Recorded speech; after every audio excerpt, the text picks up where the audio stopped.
पिता और पुत्र और पवित्र आत्मा के नाम पर आमीन। सबको जय यीशु।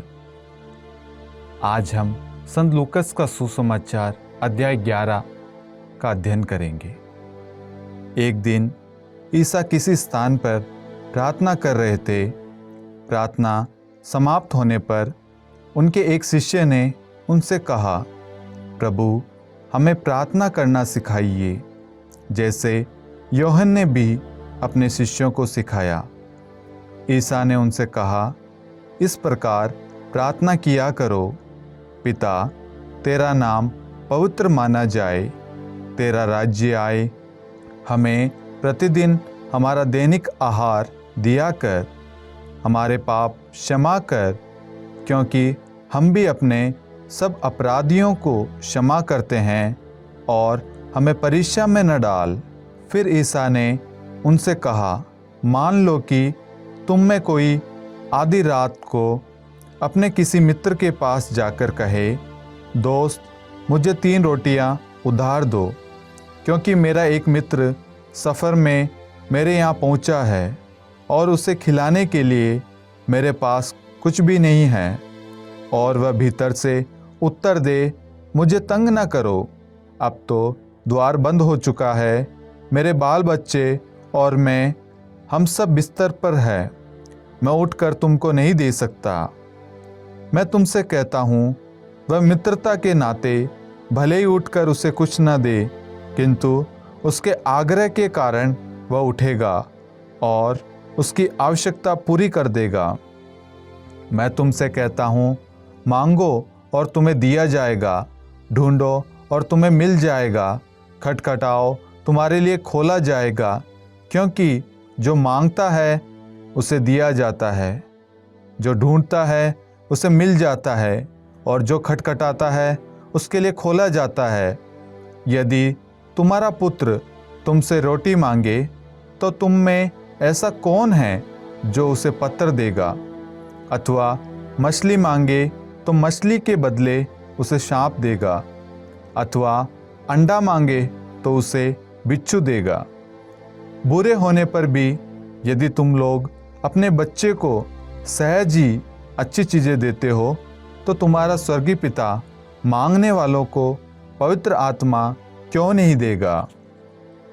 ईसा ने किसी दिन एक अवधूत निकाला, जिसने एक मनुष्य को गूंगा बना दिया था। अवधूत के निकलते ही गूंगा बोलने लगा और लोग अचंभे में पड़ गए। परंतु उनमें से कुछ ने कहा, यह अवधूतों के नायक बेलजेबुल की सहायता से अवधूतों को निकालता है। कुछ लोग ईसा की परीक्षा लेने के लिए उनसे स्वर्ग की ओर का कोई चिन्ह मांगते रहे। उनके विचार जानकर ईसा ने उनसे कहा, जिस राज्य में फूट पड़ जाती है वह उजड़ जाता है और घर के घर ढह जाते हैं। यदि शैतान अपने ही विरुद्ध विद्रोह करने लगे तो उसका राज्य कैसे टिका रहेगा? तुम कहते हो कि मैं बेलजेबुल की सहायता से अवधूतों को निकालता हूँ। यदि मैं बेलजेबुल की सहायता से अवधूतों को निकालता हूँ, तो तुम्हारे बेटे किसकी सहायता से उन्हें निकालते हैं? इसलिए वे तुम लोगों का न्याय करेंगे। परंतु यदि मैं ईश्वर के सामर्थ्य से अवधूतों को निकालता हूँ, तो निस्संदेह ईश्वर का राज्य तुम्हारे बीच आ गया है। जब बलवान मनुष्य हथियार बांधकर अपने घर की रखवाली करता है, तो उसकी धन संपत्ति सुरक्षित रहती है। किंतु यदि कोई उससे भी बलवान उस पर टूट पड़े और उसे हरा दे, तो जिन हथियारों पर उसे भरोसा था वह उन्हें उससे छीन लेता और उसका माल लूटकर बांट देता है। जो मेरे साथ नहीं है वह मेरा विरोधी है, और जो मेरे साथ नहीं बटोरता वह बिखेरता है। जब अशुद्ध आत्मा किसी मनुष्य से निकलता है, तो वह विश्राम की खोज में निर्जन स्थानों में भटकता फिरता है। विश्राम न मिलने पर वह कहता है, जहाँ से निकला हूँ अपने उसी घर वापस जाऊँगा। लौटने पर वह उस घर को झाड़ा बुहारा और सजाया हुआ पाता है। तब वह जाकर अपने से भी बुरे 7 अवधूतों को ले आता है और वे उस घर में घुसकर वही बस जाते हैं, और उस मनुष्य की यह पिछली दशा पहले से भी बुरी हो जाती है। ईसा ये बात कह ही रहे थे कि भीड़ में से कोई स्त्री उन्हें संबोधित करते हुए ऊंचे स्वर से बोल उठी, धन्य है वह गर्भ जिसने आपको धारण किया, और धन्य है वे स्तन जिनका आपने पान किया है। परंतु ईसा ने कहा, ठीक है, किंतु वे कहीं अधिक धन्य हैं जो ईश्वर का वचन सुनते और उसका पालन करते हैं। भीड़ की भीड़ उनके चारों ओर उमड़ रही थी, और वे कहने लगे, ये एक विधर्मी पीढ़ी है, ये एक चिन्ह मांगती है, परंतु नबी योनस के चिन्ह को छोड़ इसे और कोई चिन्ह नहीं दिया जाएगा। जिस प्रकार योनस निनवे निवासियों के लिए एक चिन्ह बन गया था, उसी प्रकार मानव पुत्र भी इस पीढ़ी के लिए एक चिन्ह बन जाएगा। न्याय के दिन दक्षिण की रानी इस पीढ़ी के लोगों के साथ जी उठेगी और इन्हें दोषी ठहराएगी, क्योंकि वह सुलेमान की प्रज्ञा सुनने के लिए पृथ्वी के सीमांतों से आई थी, और देखो यहाँ वह है जो सुलेमान से भी महान है।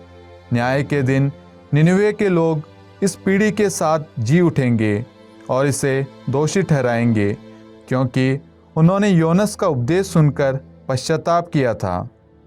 और देखो यहाँ वह है जो योनस से भी महान है।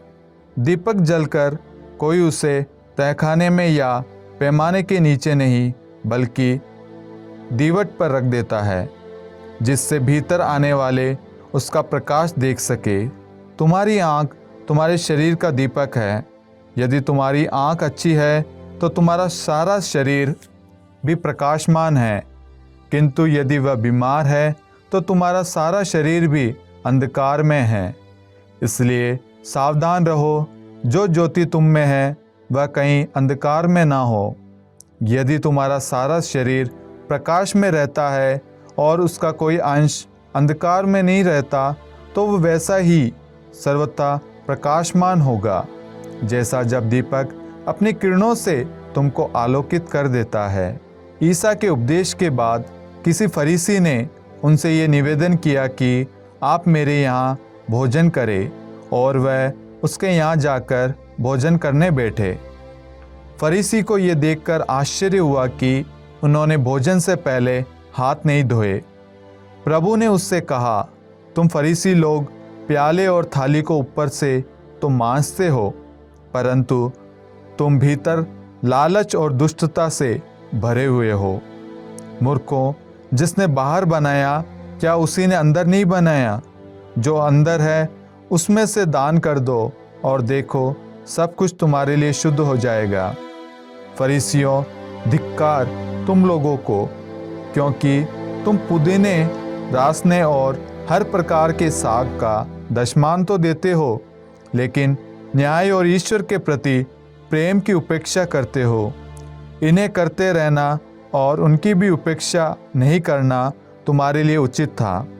फरीसियों, धिक्कार तुम लोगों को, क्योंकि तुम सभागृहों में प्रथम आसन और बाजारों में प्रणाम चाहते हो।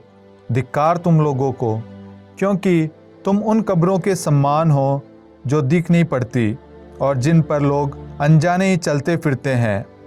इस पर एक शास्त्री ने ईसा से कहा, गुरुवर, आप ऐसी बातें कहकर हमारा भी अपमान करते हैं। ईसा ने उत्तर दिया, शास्त्रियों, धिक्कार तुम लोगों को भी, क्योंकि तुम मनुष्यों पर बहुत से भारी बोझ लादते हो और स्वयं उन्हें उठाने के लिए अपनी एक उंगली भी नहीं लगाते। धिक्कार तुम लोगों को, क्योंकि तुम नबियों के लिए मकबरे बनवाते हो, जबकि तुम्हारे पूर्वजों ने उनकी हत्या की। इस प्रकार तुम अपने पूर्वजों के कर्मों की गवाही देते हो और उनसे सहमत भी हो, क्योंकि उन्होंने तो उनकी हत्या की और तुम उनके मकबरे बनवाते हो। इसलिए ईश्वर की प्रज्ञा ने यह कहा, मैं उनके पास नबियों और प्रेरितों को भेजूंगा। वे उनमें कितनों की हत्या करेंगे और कितनों पर अत्याचार करेंगे। इसलिए संसार के आरंभ से जितने नबियों का रक्त बहाया गया है, हाबिल के रक्त से लेकर जकरियस के रक्त तक जो वेदी और मंदिर गर्भ के बीच मारा गया था, उसका हिसाब इस पीढ़ी को चुकाना पड़ेगा। मैं तुमसे कहता हूँ, उसका हिसाब इसी पीढ़ी को चुकाना पड़ेगा। शास्त्रियों, धिक्कार तुम लोगों को, क्योंकि तुमने ज्ञान की कुंजी ले ली। तुमने स्वयं प्रवेश नहीं किया, और जो प्रवेश करना चाहते थे उन्हें रोका। जब ईसा उस घर से निकले तो शास्त्री और फरीसी बुरी तरह उनके पीछे पड़ गए और बहुत सी बातों के संबंध में उनको छेड़ने लगे। वह इस ताक में थे कि ईसा के किसी न किसी कथन में दोष निकाल ले। ये ईश्वर की वाणी है। ईश्वर को धन्यवाद। पिता और पुत्र और पवित्र आत्मा के नाम पर आमीन। सभी को जय यीशु।